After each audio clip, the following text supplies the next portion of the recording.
कोल्हापूरकरांची वाहन खरेदीला यंदा पसंती दिसते। अक्षय तृतीयेच्या मुहूर्तावर कार खरेदी होताना दिसते आणि कोल्हापूरकरांनी दुचाकी चारचाकी खरेदीसाठी मोठी गर्दी केली आहे। मुहूर्तावरील खरेदीसाठी कोल्हापूरकरांची सध्या लगबग दिसते।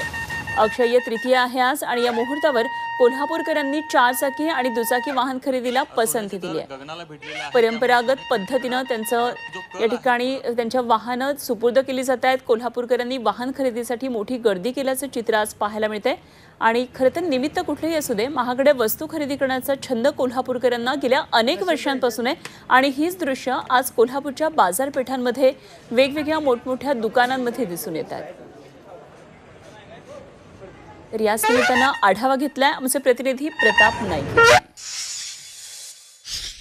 अक्षय तृतीयेच्या मुहूर्तावर आपण पाहतो की कोल्हापूरकरांनी पुन्हा एकदा या ठिकाणी जे वाहनं असतील ते खरेदी करण्यासाठी मोठी गर्दी केल्याचं चित्र पाहायला मिळते। एकूणच आपण पाहतो की आपल्या कुटुंबासह कोल्हापूरकर या ठिकाणी आलेले आहेत। एकूणच आपण पाहतो की मोठा उत्साह जो आहे तो या ठिकाणी बाजारपेठेत पाहायला मिळतोय। सोन्याचे दर गगनाला भिडलेले आहेत, त्यामुळे सोने खरेदीकडे जो कल आहे थोड्याफार प्रमाणात जर कमी झाला असला तरी पण आपण पाहतो की आपल्या स्वप्नातली गाडी घ्यायची अशा प्रकारचा जो एक मनात विश्वास करून ठेवलेला असतो त्याच पद्धतीने परिस्थिती इथं दिसून येते। एकूणच आपण पाहतो की कोल्हापुरात दुचाकी चारचाकी गाड्यांच्या खरेदीसाठी प्रचंड मोठ्या प्रमाणात गर्दी झाल्याचं दिसून येते। एकूणच आपण पाहतो की कोल्हापूरकर यांना त्या कारणानं अनेक महागड्या गाड्या वस्तू खरेदी करत असतात आणि तोच प्रयत्न आज देखील या ठिकाणी कोल्हापूरकरांचा दिसून येतोय। एकूणच आपण पाहतो की आपल्या कुटुंबासह आपल्या स्वप्नातली गाडी नेण्यासाठी प्रत्येक जण या ठिकाणी आल्याचं पाहायला मिळतं। कॅमेरामन मिथुन प्रताप नाईक, झी 24 तास, कोल्हापूर।